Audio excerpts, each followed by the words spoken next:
Hello viewers, welcome back to my channel. Vitamin C అధికంగా ఉండే ఈ నిమ్మకాయలతో నిల్వ పచ్చడి ఎలా ప్రిపేర్ చేయాలో చూద్దామా? చూడండి, నేనైతే 1 kg వరకు తాజా నిమ్మకాయలని తీసుకొని కడిగి శుభ్రంగా తుడిచిపెట్టాను.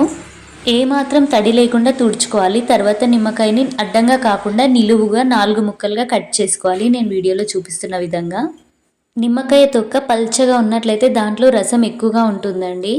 నిమ్మకాయని నిలువుగా కట్ చేసుకున్న తర్వాత దాంట్లో ఉన్న గింజల్ని వేరు చేసేయాలి.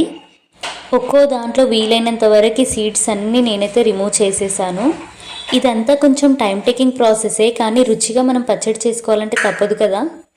చూడండి, నేనైతే గింజలు లేకుండా మొత్తాన్ని కట్ చేసి పెట్టుకున్నాను. అలాగే ఒక 5 నుండి 10 నిమ్మకాయలని రసం తీసుకొని మనం కట్ చేసి పెట్టుకున్న ముక్కల్లో వేసుకోవాలి. తర్వాత 1 kg నిమ్మకాయ ముక్కలకి 3 టేబుల్ స్పూన్ల పసుపు వేసుకోవాలి. ఆ తర్వాత ఒక 2-3 టేబుల్ స్పూన్లతో సాల్ట్ కూడా వేసుకోవాలి. చివరిలో మనం సాల్ట్ మళ్ళీ వేసుకుంటాం కాబట్టి ఇప్పుడు కొద్దిగా వేసుకున్నా పర్వాలేదు. మనం వేసుకున్న పసుపు అలాగే సాల్ట్ని ముక్కలకి బాగా పట్టే విధంగా ఈవెన్గా కలుపుకోవాలి. చూడండి, వీడియోలో నేను చూపిస్తున్న విధంగా అయితే కలిపేసుకొని పెట్టుకోండి.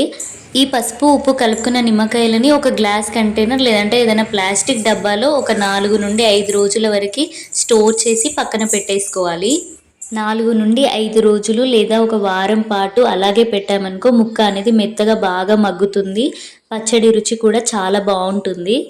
నాకు ఒకే డబ్బాలో పట్టలేదు కాబట్టి నేను అయితే 2 డబ్బాలలో స్టోర్ చేసి పక్కన పెట్టుకున్నాను. వారం పాటు ముక్కలన్నీ మగ్గిన తర్వాత తాలింపు ఎలా పెట్టుకోవాలో చూద్దాం. టేబుల్ స్పూన్తో 3 టేబుల్ స్పూన్ల ఆవాలు, జీలకర్ర, అలాగే 1 టేబుల్ స్పూన్ మెంతులు, 3/4 కప్పు ధనియాలు బాగా వేయించి చల్లారాక పౌడర్ పట్టి పెట్టుకున్నాను. చూడండి, ఇవైతే వారం తర్వాత మగ్గిన నిమ్మకాయ ముక్కలు. అన్ని పొడిలు కలిపి నేను చూపిస్తున్న కప్తో 1 కప్ వరకు వచ్చింది. సో అదే కప్తో 1 కప్ వరకు కారం తీసుకున్నాను. 1 కప్పుకి కొంచెం వెల్తిగా సాల్ట్ వేసుకున్నాను. సాల్ట్ ఆల్రెడీ మనం ముక్కలకి పట్టించాం కాబట్టి చూసుకొని వేసుకోవాలి. తర్వాత స్టవ్ వెలిగించేసుకొని కడాయి పెట్టుకొని మనం ఏ కప్పుతో అయితే కొలతలు తీసుకుంటున్నామో అదే కప్పుతో 1.5 వరకు ఆయిల్ వేసుకున్నాను. ఆయిల్ ఎక్కువగా ఇష్టం ఉంటే 2 కప్స్ కూడా వేసుకోండి. నేనైతే 1.5 మాత్రమే వేసాను. ఆయిల్ బాగా హీట్ ఎక్కాక 1 టేబుల్ స్పూన్ వరకు జీలకర్ర, ఆవాలు అలాగే కొంచెం మెంతులు వేసుకొని వేగనివ్వండి. వీటిని వేయించేటప్పుడు లో ఫ్లేమ్లో పెట్టి వేయించండి. తర్వాత తొక్క తీసి పెట్టుకున్న వెల్లుల్లి వేసుకోండి. వెల్లుల్లి రెబ్బలు వేసుకుంటే ఫ్లేవర్ చాలా బాగుంటుంది. ఏ పచ్చడిలోకైనా వేసుకోవచ్చు. చివరిలో కొంచెం అల్లం వెల్లుల్లి పేస్ట్ వేసుకొని పక్కన పెట్టేసుకొని తాలింపును చల్లారనివ్వాలి. మనం వేసుకున్న పౌడర్స్ అలాగే కారం, ఉప్పు ముక్కలకి బాగా పట్టే విధంగా అయితే కలుపుకోవాలి. ఈ నిమ్మకాయ నిల్వ పచ్చడిని శీతాకాలంలోనే ఎక్కువగా పెట్టుకుంటూ ఉంటారు.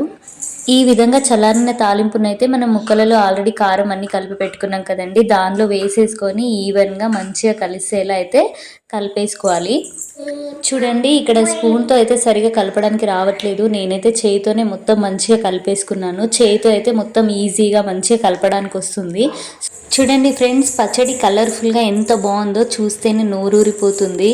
పచ్చడి మగ్గే కొద్దీ ఆయిల్ పైన తేలుతూ ఉంటుంది. సో తక్కువ అనిపించింది కదా అని పైనుంచి వేసుకోవాల్సిన అవసరం లేదు. వేడనంలోకి కాస్త వేసుకొని తిన్నారనుకో చాలా బాగుంటుంది. తప్పకుండా ట్రై చేయండి.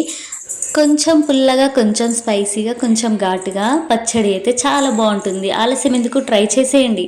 అంతే ఫాస్ట్గా. ఆలస్యం చేయకుండా నా వీడియోని లైక్ చేయండి, షేర్ చేయండి అండ్ సబ్స్క్రైబ్ చేయండి. Bye friends.